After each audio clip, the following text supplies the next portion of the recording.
은찬이라는 이름, 그걸 다시 부를 수 있을 거라 생각 못했소. 저를 아세요?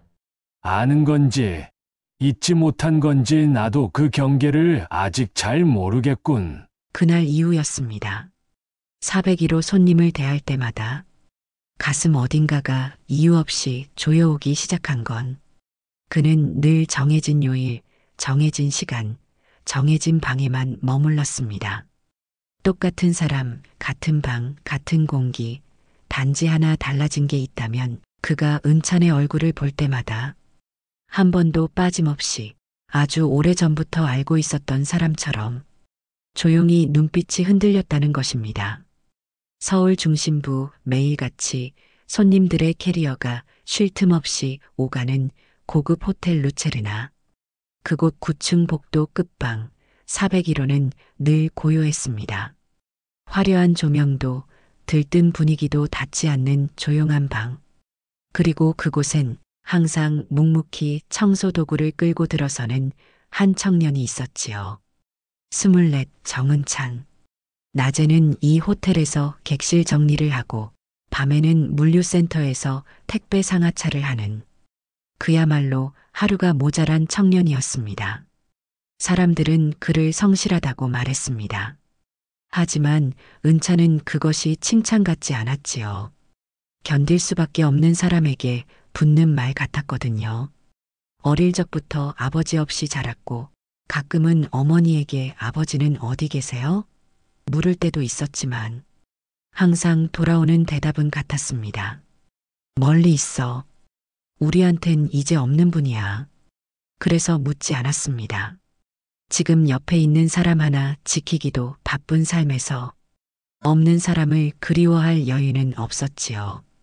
그런 은찬에게 요즘 들어 이상한 손님 하나가 생겼습니다. 401호. 항상 수요일 오전 10시. 정해진 요일, 정해진 시간, 정해진 방. 수트를 단정히 차려입은 노인. 이름은 박진수. 직원들에게 특별한 클레임도 없고 요청도 없고 말도 많지 않았습니다. 하지만 묘하게도 그는 항상 은찬 씨가 청소하러 들어올 때 방에 머물러 있었습니다. 불편할 법도 한데 나가지 않았습니다. 그저 말없이 조용히 은찬 씨의 손길을 따라 눈을 움직였지요. 처음엔 기분이 이상했지만 그러다 말았습니다. 혼자 사는 노인인가 보다. 사람이 그립거나 말할 상대가 없는 걸 수도 있지. 그 정도로 넘기려 했습니다. 하지만 이상하게 그 남자의 시선은 단순한 외로움과는 조금 달랐습니다. 어떤 날은 은찬 씨가 떨어뜨린 수건을 조용히 주워주며 말했습니다. 조심하게. 손목 다치면 오래 간다네. 아, 네, 감사합니다. 그날 이후 은찬 씨는 그가 무슨 말을 해도 그저 이상하다는 생각만 들었습니다. 마치 누군가를 보며 무언가를 떠올리는 듯한 말투. 처음 본 사람에게 하기엔 너무 자연스러운 기억들. 자네 이름이 뭐라고 했지? 정은찬입니다. 그래, 은찬이라 낯익은 이름이네. 그는 작은 중어림처럼 말을 맺었고 잠시 후 웃으며 이렇게 덧붙였습니다. 요즘 젊은 사람들 중에 보기 드물게 예의가 바르군. 네, 감사합니다. 그래서 그런가. 자네 보면 괜히 마음이 놓여. 무슨 말이냐는 듯 은찬 씨는 고개를 갸웃했지만 노인은 더 말하지 않았습니다.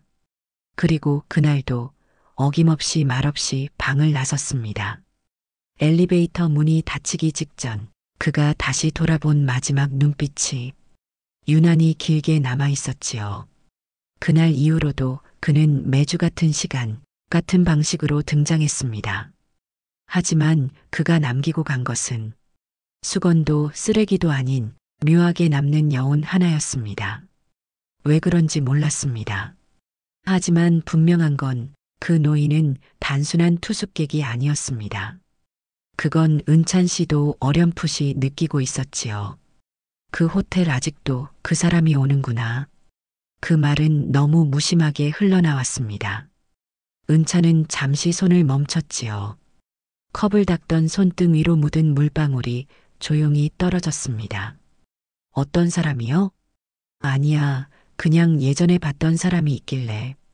어머니는 얼른 말을 돌리듯 된장국에 팔을 넣으며 고개를 숙였습니다. 그날은 은찬이 401호 손님 이야기를 무심코 꺼냈던 저녁이었습니다. 참 묘한 분이야. 말수도 없고 꼭 날 기다리는 것처럼 있어. 아무 뜻 없이 던진 말. 그 말에 어머니가 뜨개질하던 손을 멈추더니 그런 말을 했던 거였지요. 그것은 단순한 반응 같지 않았습니다. 마치 오래전 무언가를 떠올린 사람처럼. 왜요? 혹시 아세요? 아니야. 그냥 그 이름이 낯익어서. 이름은 박진수 회장님이라고 하더라고요. 대기업 회장이래. 직원들 사이에서도 말이 많아. 어머니는 그 순간 작은 기침을 하고는 고개를 돌렸습니다. 그리고 그날 저녁 밥상 위엔 말없는 시간이 조용히 내려앉았지요. 은차는 괜히 말을 꺼냈다고 생각했습니다. 그럴수록 어머니가 더 뭔가를 숨기는 것 같은 느낌. 하지만 물어볼 순 없었습니다. 어머니는 자신의 이야기를 쉽게 내놓는 사람이 아니었으니까요. 어릴 때부터 그랬습니다. 누가 아버지냐고 물었을 때도 한 번도 정확한 대답을 해준 적은 없었지요. 그 사람은 멀리 있어. 우린 우리끼리 잘 살고 있잖아. 늘 그렇게 넘어가곤 했습니다. 그게 당연한 줄 알았습니다. 그런데 요즘 들어 그 당연했던 빈칸들이 자꾸 마음에 걸렸습니다. 박 회장은 그 뒤로도 매주 401호에 왔습니다. 변함없이 깔끔한 정장 차림, 정해진 시간, 정해진 침묵. 하지만 예전과 조금 달라진 게 있다면 그가 은찬에게 짧은 말을 한두 마디씩 걸기 시작했다는 겁니다. 자네는 어떤 책을 좋아하나? 어릴 적엔 뭐가 되고 싶었지? 가끔 자네를 보면 낯선 사람 같지 않아서. 그 말들은 어딘가 이상했습니다. 처음 본 사람이라기엔 너무 오래 알고 지낸 사람처럼 자연스러웠습니다. 은차는 그런 시선이 부담스러웠습니다. 하지만 한편으로는 왠지 모르게 거절하지 못했습니다. 그러던 어느 날 박 회장은 청소 중인 은찬에게 갑자기 책 한 권을 건넸습니다. 이거 자네가 좋아할 것 같아서. 그건 오래된 소설책이었습니다. 표지가 헤어지고 구석엔 작은 글씨로 은정에게 1999년 겨울 이라 적혀 있었습니다. 은차는 가슴이 철렁 내려앉았습니다. 어머니의 이름 은정. 그 흔치 않은 이름이 책에 써 있었습니다. 이거 어디서 난 건가요? 예전엔 자주 찾던 책방이 있었지. 거기서 꺼내봤어. 박 회장은 짧게 웃으며 책을 다시 받아 가방 안에 넣었습니다. 괜한 짓이었나 보군. 아니요, 아닙니다. 그냥 조금 놀라서요. 내가 자네를 놀라게 했구나. 그런 건 아니고요. 두 사람 사이엔 다시 침묵이 흘렀습니다. 하지만 이번 침묵은 그 어느 때보다 의미로 가득 차 있었습니다. 그날 밤 은차는 쉽게 잠들 수 없었습니다. 책 표지에 쓰인 그 이름, 어머니의 반응, 박 회장의 묘한 시선과 말투, 지금껏 그냥 지나쳤던 수많은 순간들이 하나로 이어지려는 느낌이 들었습니다. 설마 아니겠지. 우연일 거야. 그냥 이름이 같을 뿐이지. 그는 스스로를 그렇게 다독이며 어둠 속으로 몸을 돌렸습니다. 하지만 마음 한편에서는 무언가 아주 오래된 것들이 조용히 깨어나고 있었지요. 그날 밤 은차는 책상에 놓인 오래된 노트북을 열었습니다. 은정 박진수 두 개의 이름을 검색창에 번갈아 입력했지만 나오는 건 아무것도 없었지요. 사진도 뉴스도 기록도 없었습니다. 세상에 흔한 두 사람의 이름일 뿐. 하지만 그의 마음은 이상하게도 그 이름들이 계속 이어져 있다는 확신을 놓지 못했습니다. 그냥 이름만 같을 수도 있잖아. 머리를 흔들며 창문을 닫았습니다. 하지만 가슴 한구석은 자꾸만 시끄러웠습니다. 마치 마음속 어딘가가 박 회장의 말들에 반응하고 있다는 느낌. 어릴 적 어머니가 우두커니 사진 한 장을 오래도록 바라보던 모습을 불현듯 떠올리게 했습니다. 엄마, 누구예요? 지금은 없는 사람이야. 그 한마디로 접혀버린 기억이 조금씩 다시 펼쳐지고 있었습니다. 며칠이 지난 어느 밤, 은차는 마침내 용기를 냈습니다. 엄마, 왜? 예전에 내가 아버지에 대해 물었을 때 그냥 멀리 있다고 했잖아. 어머니는 김을 올리고 있던 국솥 뚜껑을 닫으며 고개를 돌렸습니다. 그 눈빛엔 이미 오래전부터 그 질문을 준비해온 사람의 흔들림이 있었습니다. 응, 그랬지. 그 사람 혹시 박진수라는 이름 들어본 적 있어? 은찬의 목소리는 낮았지만 분명했지요. 어머니는 말없이 가스레인지를 껐습니다. 부엌 깬 조용히 김이 흘렀고 시간이 서서히 멈추는 듯 했습니다. 너 그 사람 만났니? 아니, 그냥 호텔에 매주 오는 분이 있는데 말투도 그렇고 행동도 그렇고 좀 이상해서. 어머니는 오래도록 대답하지 않았습니다. 숟가락을 천천히 씻으며 물기를 털어내는 그 손길마저 어딘가 조심스러웠습니다. 엄마, 그 사람 나랑 어떤 관계야? 그 사람 너 태어나기 전에 잠깐 스쳐간 사람이야. 잠깐 스쳐갔다는 게 무슨 뜻이야? 그 이상은 말하지 말자. 그땐 나도 어리고 세상도 지금보다 더 날카로웠으니까. 그 말엔 설명하지 않아도 전해지는 수많은 감정이 실려 있었습니다. 후회, 미련, 분노, 그리고 어쩌면 애틋함. 그날 밤 은차는 오랜만에 꿈을 꾸었습니다. 꿈속에서 누군가 자신을 향해 손을 뻗고 있었지만 얼굴은 보이지 않았습니다. 그저 낯선 따뜻함 하나만 느껴졌습니다. 잠에서 깬 새벽 창문을 열자 차가운 공기 사이로 어머니가 앉아있는 모습이 보였습니다. 흰 옷을 입고 멍하니 창밖을 바라보는 모습. 그 등 뒤가 어쩌면 그렇게 작아 보이던지요. 은차는 그제야 깨달았습니다. 자신만 궁금한 줄 알았던 그 이야기의 무게가 어머니에겐 수십 년을 지고 온 짐이었다는 걸. 며칠 뒤 박 회장은 401호에 다시 나타났습니다. 언제나처럼 단정했고 언제나처럼 방에 머무르며 은찬을 지켜봤습니다. 하지만 그날만큼은 은찬도 그를 똑바로 바라봤습니다. 회장님, 응? 혹시 저에 대해 뭘 알고 계신 건가요? 박 회장은 그 말을 듣고도 당황하지 않았습니다. 오히려 조용히 고개를 끄덕였지요. 자네가 먼저 물어볼 날이 올 줄 알았네. 그럼 무슨 말씀이시죠? 말하지 않아도 언젠가는 알게 될 거야. 근데 그 진실이 반가울 거라고는 약속 못하겠군. 그 말은 묘한 여운을 남겼습니다. 진실은 바로 눈앞인데 마음은 여전히 준비되지 않은 채 서성이는 느낌이었지요. 그리고 그날 밤 은차는 401호 침대 위에 놓인 작은 상자 하나를 발견하게 됩니다. 열어보진 않았습니다. 하지만 그 상자 위엔 메모가 하나 붙어 있었습니다. 필요할 때 10개. 지금은 아니야. 그 메모를 쓴 손글씨는 단정했고 은차는 왠지 모르게 그 글씨를 오래도록 바라보았습니다. 그 글씨엔 말보다 더 깊은 감정이 깃들어 있었지요. 마치 평생 해주지 못한 말을 단 한 줄로 대신한 것처럼. 은차는 며칠 동안 그 상자를 열지 못했습니다. 작고 단단한 나무 상자.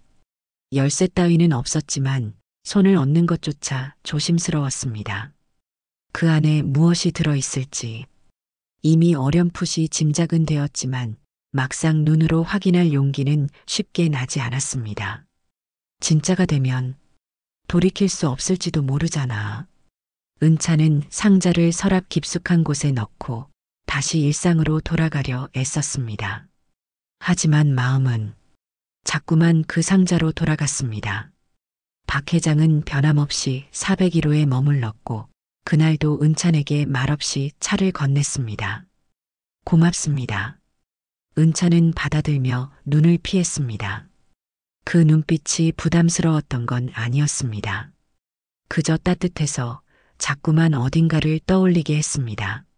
언젠가 자네가 그 상자를 열면 그땐 내가 굳이 말하지 않아도 될 걸세. 박 회장은 말끝을 흐리며 창밖을 보았습니다. 은차는 그 말을 조용히 받아들였습니다. 묻지 않았고 박 회장도 더 이상 설명하지 않았습니다. 침묵은 길었지만 그 사이엔 이상하게 말보다 더 많은 감정이 오갔습니다. 며칠 뒤 은차는 혼자 그 상자를 열었습니다. 그 안엔 낡은 흑백 사진 한 장, 노란 편지지에 적힌 손편지, 그리고 오래된 목걸이 하나가 들어 있었습니다. 사진 속 남자는 젊은 박 회장이었습니다. 그리고 그 옆엔 어머니가 있었습니다. 그녀가 지금보다 훨씬 더 어린 얼굴로 잔잔히 웃고 있었지요. 두 사람 사이엔 작은 아이 하나가 앉아 있었습니다. 얼굴은 흐릿하고 표정도 분간할 수 없었지만 그 사진에서 느껴지는 건 누가 봐도 하나의 가족이었습니다. 편지에는 이렇게 적혀 있었습니다. 그날 내가 도망치지 않았다면 우리는 어떻게 되었을까? 나와 은정, 그리고 우리 아이. 나는 끝내 그 책임을 지지 못했고 시간은 나를 너무 멀리 데려가 버렸네. 하지만 늦게라도 자네 앞에 서보려 했어. 내가 할 수 있는 가장 조심스러운 방식으로. 글씨는 또박또박했지만 잉크가 묻은 자국, 중간중간 번진 흔적이 그 마음의 무게를 말해주고 있었습니다. 은차는 한참 동안 그 편지를 가만히 들여다보았습니다. 왜 지금 와서? 왜 나 몰래? 왜 아무 말 없이? 수많은 감정이 한꺼번에 밀려왔습니다. 그리고 동시에 어머니의 말이 떠올랐습니다. 그 사람은 너 태어나기 전에 잠깐 스쳐간 사람이야. 그 말의 진짜 의미를 이제야 이해할 것 같았습니다. 며칠 후 박 회장이 다시 401호에 나타났습니다. 은차는 이번엔 그를 똑바로 바라보았습니다. 그 상자 열었습니다. 그래, 그랬겠지. 왜 이제야 나타나셨어요? 그때는 내가 그럴 자격이 없었으니까. 짧은 대화 속엔 수십 년을 압축한 감정들이 담겨 있었습니다. 내가 자네를 찾아온 건 누구의 허락도 받지 않은 아주 이기적인 선택이었을지 몰라. 하지만 그마저도 내게는 참 오래 걸렸네. 은차는 아무 말도 하지 않았습니다. 눈앞의 남자를 원망하기엔 그가 안고 온 시간이 너무 낡아 있었습니다.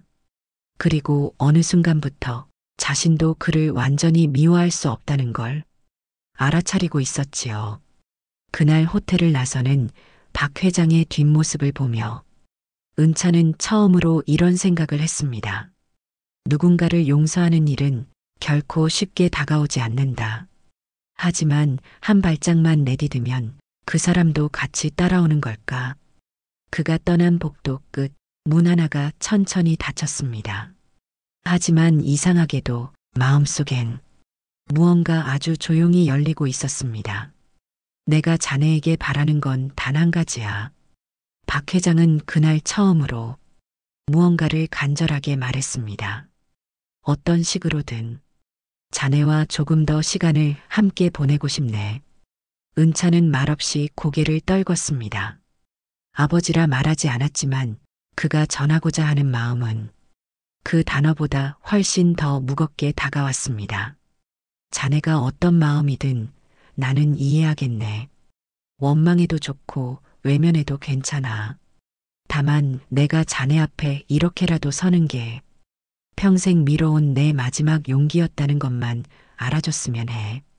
창밖에는 빗방울이 떨어지고 있었습니다. 은차는 그 빗소리를 들으며 자신의 마음속 어디쯤이 조용히 젖어드는 걸 느꼈습니다.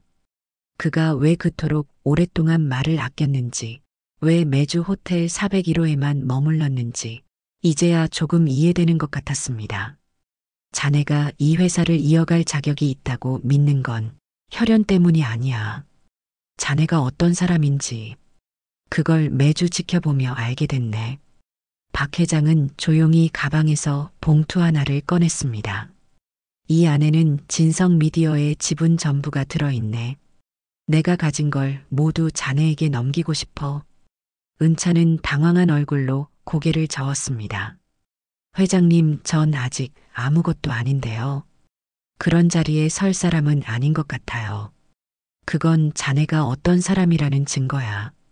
자네처럼 책임을 무겁게 여기는 사람이 이 회사를 지켜야 한다고 생각했네. 그 순간 은찬의 머릿속에 가장 먼저 떠오른 건 어머니의 얼굴이었습니다. 그는 조용히 고개를 숙이고 말했습니다. 하룻밤만 생각해도 될까요? 박 회장은 미소를 지으며 고개를 끄덕였습니다. 그래. 내일도 같은 시간, 같은 방에서 기다리겠네. 집으로 돌아온 은차는 어머니와 마주 앉아 차분히 이야기를 꺼냈습니다. 엄마, 그분이 저한테 회사를 물려주겠다고 해요. 어머니는 말없이 차를 마시며 잠시 고개를 숙였습니다. 정말 다 지나간 줄 알았는데 이렇게 다시 우리 앞에 올 줄은 몰랐네. 엄마는 어떤 감정이에요? 글쎄다. 분명 미운 마음도 있었지. 하지만 세월이 지나니 그 사람도 얼마나 무거운 시간을 견뎠을까 싶더라. 저는 아직 잘 모르겠어요. 그분을 믿어도 될지, 그걸 받아도 되는 건지. 그 선택은 내 몫이야. 하지만 한 가지는 기억해. 사람의 마음이란 때론 말보다 오래 남아. 그 사람이 너에게 남긴 게 진심이라면 너도 언젠간 알게 될 거야. 그날 밤 은차는 박 회장이 따로 언급했던 작은 책방을 찾아갔습니다. 서울 외곽 오래된 주택가 끝자락에 위치한 작고 고요한 공간. 유리창에 비친 간판엔 책과 사람 사이 라는 이름이 적혀 있었고 문을 열자 오래된 종이 냄새가 포근하게 퍼졌습니다. 책장 사이로 걸어 들어가자 책상 위에 놓인 쪽지가 하나 있었습니다. 이 공간은 내 인생에서 가장 소중했던 곳이네. 누군가의 손에 다시 살아나길 바랐고 그게 자네라면 더없이 좋겠다고 생각했네. 그 순간 은차는 조금씩 마음의 문이 열리는 걸 느꼈습니다. 그 사람이 남긴 것이 단순한 자리가 아니라 마음이었다는 걸 이제는 조금 알 것 같았습니다. 며칠 뒤 박 회장은 마지막으로 401호에 묵었습니다. 그날은 유독 방안이 조용했고 은차는 어떤 말도 건네지 않았습니다. 하지만 그의 손에는 책과 사람 사이라는 작은 명패가 담긴 상자가 들려 있었지요. 그건 그 공간을 자신이 직접 지켜가겠다는 조용한 대답이었습니다. 박 회장은 말없이 그것을 받아들고 고개를 깊이 숙였습니다. 고맙네. 그는 그 한마디만을 남기고 엘리베이터 안으로 천천히 걸어 들어갔습니다. 이후 박 회장은 회장직을 공식 사임하고 한적한 바닷가 마을로 내려갔습니다. 그는 정식으로 기자회견도 하지 않았고 언론에도 아무 말 없이 자취를 감췄습니다. 다만 어느 날 출판업계 뉴스 한 줄이 조용히 떠올랐지요. 진성 미디어 신규 대표로 청년 정은찬 선임. 기존 회장은 정권 위임 후 은퇴. 하지만 그 기사는 곧 잊혔고 은찬 역시 대표라는 이름보다는 서점 주인으로 불리는 삶을 택했습니다. 서울 외곽의 작은 책방, 책과 사람 사이는 조용하지만 따뜻한 공간이 되었습니다. 은찬은 매일 새벽 가게 문을 열고 햇빛이 드는 자리에 책을 놓습니다. 손님이 오면 조용히 웃으며 책을 추천해주고 가끔은 책갈피 사이에 짧은 손글씨를 끼워 넣습니다. 어쩌면 이 책이 당신에게 필요한 이야기일지도 몰라요. 그 문장에는 박 회장이 그에게 남긴 것들이 녹아 있었지요. 책을 넘기는 시간 속에서 잊고 있던 감정이 다시 피어나는 기적. 그걸 그는 매일 마주하며 살아갑니다. 박 회장은 가끔 엽서를 보내왔습니다.